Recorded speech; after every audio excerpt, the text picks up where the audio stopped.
ఒట్టేసి చెప్తున్నా స్వామి, నాకేం సంబంధం లేదు ఈ ఫోన్ ట్యాపింగ్ విషయంలో అంటున్నారు ఎర్రబెల్లి దయాకర్ గారు. ప్రణీత్ రావు వాళ్ళ అమ్మమ్మ వాళ్ళ ఊరు నా ఊరే. వాళ్ళందరూ నాకు తెలిసిన వాళ్ళే, కానీ ప్రణీత్ రావు మాత్రం నాకు తెలియదు స్వామి అంటున్నారు దయాకర్ సాబ్. ప్రణీత్ రావు ఫ్యామిలీ తోటి నాకేం సంబంధం? అసలు ప్రణీత్ రావు ముఖం కూడా చూడలేదు నేను. వాళ్ళని ప్రణీత్ రావు మీద ఎత్తిడి చేస్తున్నట్టు అనిపిస్తుంది, నా పేరు పదే పదే చెప్పాలని చెప్పి. ఇది పెద్ద ప్లాన్ లాగా కనిపిస్తుంది నాకు అని అంటున్నారు దయాకర్ సాబ్.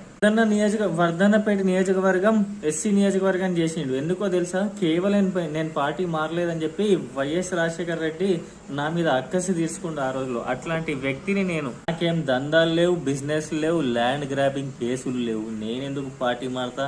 అట్లాంటి కేసులు ఉన్నోళ్లే పార్టీ మారుతారు అని అన్నారు దయాకర్ గారు. సార్ ఎవరిని ఉద్దేశించి అన్నారో మీకు తెలుసా? తెలిసే కామెంట్ చేయండి. టీఆర్ఎస్ ని మళ్ళీ అధికారంలోకి తీసుకురావడంలో నా పని అని అంటున్నారు ఆయన.